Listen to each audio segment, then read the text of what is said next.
Okay, you guys, this is going to be a conversation with clients series. This is my client Shannon, and I said her name weird just there. Shannon, and so this is kind of my series on just hearing from my clients and their stories, and how this work has helped them and how coaching has helped them. And so we're just going to sit here and have a conversation about Shannon's journey with me and the things she's learned and improved upon in her life, and the things that she may still be working on, and just all that shit. Yeah. Okay. Okay. So just tell us about you and why you first ever reached out to me. So I'm a mother of two girls. When I originally reached out to Emily, I just had Lainey, I think, probably 6 months prior. Yeah. I was going through a lot of self-image issues. I was having a lot of issues with my relationship with my husband and a lot of my family, and trying to, I guess, change how they were doing things, instead of saying maybe that I kind of needed to do some changing. So I was really unhappy. I was angry all the time and living in victimhood. We all do it sometimes. It's okay. And I needed to learn that. First of all, I didn't realize I was doing that, and take ownership for my shit. Can I say shit? You can say shit. I'm a little cusser on my platform. No, it's good.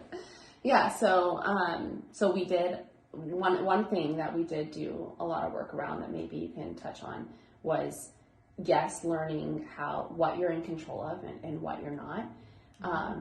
Boundaries was a big one too, in setting those for yourself and the people you love, so you can improve those relationships. So on that, what do you want to touch on, or what would you think? Because there's so many women who feel like that, who feel like they need to change everybody else around them in order to feel good. But then you also had like that negative self-talk going on too, not thinking you were doing something wrong all the time. And that wasn't helping either. And I know so many people come to me and talk about that. So if you could kind of just elaborate on that cycle of learning this work, and those aha moments, and how you applied things like boundaries and positive self-image. So I did have to learn to kind of give myself some boundaries on what's acceptable to say to myself. That was that was like my biggest aha moment, as far as my self-image, and loving myself and loving my thoughts, instead of hating even the thoughts that were good thoughts. I would hate myself for them, because then I would check myself later and not think I had that cute butt in those pants that I had earlier, and I'd have to set that boundary of, you can't do that to yourself. And then with others, once I learned that I'm responsible for how I feel and how I treat people, and how my thoughts affect how I feel, but that doesn't make it okay for someone else to treat me poorly.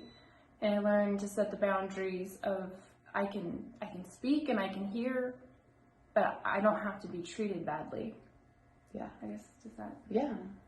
And I think with all my clients, it's like this. Like, you get it because you've come to me before, and many of my clients have. And they're like, man, I had this moment, like an aha moment, or you feel like, this is going really good, or that's going really good. And then all of a sudden life happens. Like, life happens and life experiences happen. And then we think everything that we've learned has gone out the door. Fall apart moments. You get overwhelmed. The kids are screaming at you. Work is busy. You got customers calling you. We have a tow company, so we have phones ringing all the time. I'll get overwhelmed. I'll snap. And then I'll snap at my husband, and then it's just this fall apart of things, and I feel like I've gone completely 110% backwards. And what do I tell you when you start beating yourself up again there? That's okay to feel, but what am I thinking? What are my thoughts? And that... It's not a quiz, don't worry. I get nervous. No, but I'll just give it to you. And I know you're going to know I tell you this a lot, is to stop beating yourself up. Oh, yeah. Mm-hmm. Because when you learn it, you've learned so much and you've applied so much. But then we have an off day. Mm-hmm. And then we're so mad at ourselves because we're not allowed to be human again. Mm-hmm. And you have to allow for yourself to have those off moments. It's the self-judgment and the self-criticism that makes you sink so much lower. Yeah. I've noticed on my bad days, if I stay there and if I stay beating myself up, then I'm going to beat up everybody around me as well. Mm-hmm. And that's not just my husband.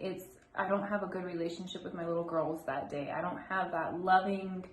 I'm more irritable. I'm not fun to play with. Mm-hmm. I'm not as snuggly with my girls. So I've learned to set, like, my boundary with myself is, if I start feeling that way, then I do my journaling, mm-hmm. and I do my brain dump, mm-hmm. and then figure out what that's all about. And then, like, I always make myself go and look for people to love on too. I don't know why that helps. Like, to give your love to, or what do you mean?